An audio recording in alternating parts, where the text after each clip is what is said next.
ചേട്ടാ പടം എങ്ങനെയുണ്ട്? പടം സ്റ്റൈലും പടമാണ്, ഒരു രക്ഷയില്ല. കാരണം നമുക്ക് ക്രിസ്മസ് ആഘോഷിക്കാൻ പറ്റിയ അടിപൊളി സിനിമയാണ് സർവമായ എന്ന് പറയുന്ന സിനിമ. ഒരു രക്ഷയില്ല. ഞാൻ പറഞ്ഞില്ലേ, ഈ നിവിൻ പോളി എന്ന് പറയുന്ന ആക്ടർ എന്ന് പറഞ്ഞാൽ ലെജൻഡ് ആക്ടറാണ്. മലയാളത്തിൽ മമ്മൂക്ക ലാലേട്ടൻ കഴിഞ്ഞ് കഴിഞ്ഞാൽ ഇത്രയും പവർഫുൾ ആയിട്ടുള്ള ഒരു ആക്ടർ വേറെ ഇല്ല. ശരിക്കും പറഞ്ഞാൽ അദ്ദേഹത്തിൻ്റെ വളർച്ച, അദ്ദേഹത്തിൻ്റെ വലുപ്പം, ഈ ആനയ്ക്ക് ആനയുടെ വലുപ്പം അറിയില്ലെന്ന് പറഞ്ഞ പോലെയാണ് നിവിൻ പോളി. അദ്ദേഹത്തിൻ്റെ വളർച്ചയെക്കുറിച്ച് അദ്ദേഹം മനസ്സിലാക്കിയില്ലെന്നുള്ളതാണ് ഞാൻ ഇപ്പോഴും ചിന്തിക്കുകയാണ്. ഇത്രയും കംബാക്കുള്ള ഒരു നടൻ വേറെ ഇല്ല. കാരണം പുള്ളി സ്ക്രീനിൽ വന്ന് നിന്ന് കഴിഞ്ഞാൽ നമ്മുടെ രോമം എഴുന്നേറ്റിരിക്കും. അത്ര നല്ല ബ്രില്യൻറ്റ് ആക്ടിംഗ് ആണ്. ആക്ടിങ് വെച്ച് പറയുകയാണെന്നുണ്ടെങ്കിൽ പുതുതലമുറയിൽ നിവിൻ പോളിയോട് അത്ര ആക്ട് ചെയ്യുന്ന ഒരു നടനെ നമുക്ക് അപൂർവമായിട്ട് കിട്ടുള്ളൂ. ആസിഫ് അലി ഉണ്ട്, പൃഥ്വിരാജ് ഉണ്ട്, ടൊവിനോ ഉണ്ട്. ഇവരുടെയൊക്കെ കൂടെ കിട്ടപിടിക്കുന്ന നടൻ അതിൻ്റെ മുകളിലേക്ക് പോകാനാണ് സാധ്യത. അത്ര നല്ല രസമായിട്ടാണ് അദ്ദേഹത്തിൻ്റെ ഓരോ ക്യാരക്ടറുകളും ബിൽഡ് ചെയ്യുന്ന രീതി, അഭിനയ സ്റ്റൈലും അത് തന്നെയാണ്. പിന്നെ അഖിൽ സത്യൻ എന്ന് പറയുന്നത് നമുക്കറിയാം, അത്രയും നല്ല ഒരു ഡയറക്ടറുടെ മകൻ. ആ മകനപ്പുറത്തേക്ക് അദ്ദേഹത്തിൻ്റെ കഴിവ് എന്താണെന്ന് അദ്ദേഹം തെളിയിച്ചിട്ടുണ്ട്. ഇതിൻ്റെ ഓരോ ഫ്രെയിംസുകളും അടിപൊളിയായിട്ട് ചെയ്തിട്ടുണ്ട്. പാട്ട് സീൻ അടിപൊളിയാണ്, കോമഡി അജു വർഗീസ് അടിപൊളിയാണ്. Full time throughout comedy Janardhanan സ്റ്റൈലായിട്ട് ചെയ്തിട്ടുണ്ട്. നല്ല രസമായിട്ടുള്ള നല്ല പഞ്ച് സിനിമ. നിങ്ങൾ ധൈര്യമായിട്ട് കുടുംബസമേതം വന്ന് നിങ്ങൾക്ക് ധൈര്യമായിട്ട് ടിക്കറ്റ് വന്ന് എടുത്ത് തിയേറ്ററിൽ വന്നിരുന്ന് കണ്ട് ആനന്ദിച്ച് ഉല്ലാസത്തോടു കൂടി ഇറങ്ങിപ്പോകാൻ പറ്റുന്ന അടിപൊളി പടം.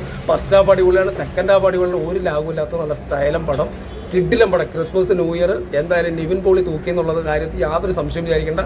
അദ്ദേഹത്തിൻ്റെ വലുപ്പം എന്താണെന്നുള്ളത് അദ്ദേഹം ഒന്ന് മനസ്സിലാക്കിയാൽ ഇനി മുന്നോട്ട് പോകാം. കാരണം മമ്മൂക്ക ലാലേട്ടൻ കഴിഞ്ഞ് കഴിഞ്ഞാൽ അടുത്ത ഒരാളിലേക്ക് ആ സ്ഥാനം ഉറപ്പിക്കണമെന്നുണ്ടെങ്കിൽ നിവിൻ പോളി ബെറ്റർ തന്നെയാണ്, ബെറ്റർ ഓപ്ഷനാണ്. അത്രയും നല്ല നടനാണ് അദ്ദേഹം. അത് മനസ്സിലാക്കുക, മുന്നോട്ട് പോവുക. കിഡിലം പടമാണ്, നിങ്ങൾക്ക് ധൈര്യമായിട്ട് തിയേറ്ററിൽ വന്ന് കാണാൻ പറ്റും. അടിപൊളി പടം. ഈ മലയാള സിനിമയിൽ ലാലേട്ടൻ കഴിഞ്ഞിട്ടുണ്ടെങ്കിൽ റൊമാൻറ്റിക് സീനുകൾ ചെയ്യാൻ, റൊമാൻറ്റിക് ആയിട്ടുള്ള ചിരി, പണ്ടത്തെ ലാലേട്ടൻ്റെ ചിരി നമുക്കറിയാലോ, പണ്ടത്തെ ചിരി.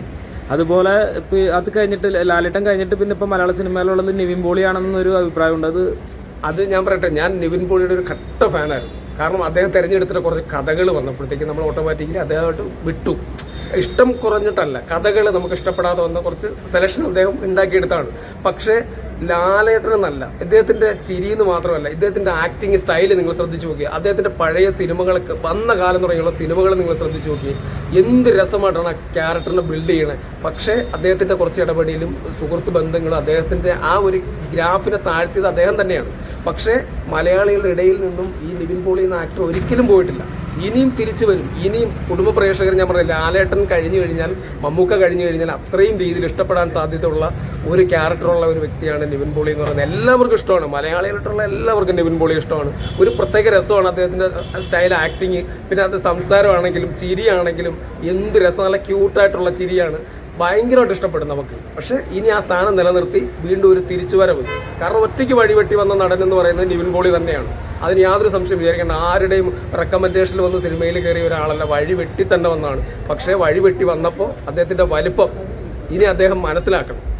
ആനയ്ക്ക് ആനയുടെ വലുപ്പം അറിയില്ലെന്ന് പറഞ്ഞ പോലെയാണ്. ആ സ്ഥിതി തന്നെയാണ് നിവിൻ പോളിക്ക്. നിവിൻ പോളി ഇനി തിരിച്ചറിഞ്ഞാൽ മലയാളത്തിലെ ഏറ്റവും നല്ല മലയാള സിനിമയിലെ സൂപ്പർ സ്റ്റാറിന്റെ സ്ഥാനം ഈ സർവമായ സിനിമയോടുകൂടി നിവിൻ പോളി തിരിച്ചു പിടിക്കും.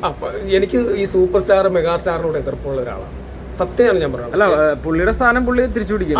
പക്ഷെ നമുക്ക് നല്ലൊരു ആക്ടർ വേണം. പഴയ പ്രേമം അതൊക്കെ പ്രേമം പോലൊരു സിനിമ, പ്രേമം ഈ നിവിൻ പോളി അല്ലാതെ വേറെ ആര് ചെയ്താലും ആ പടം ഹിറ്റാവില്ല.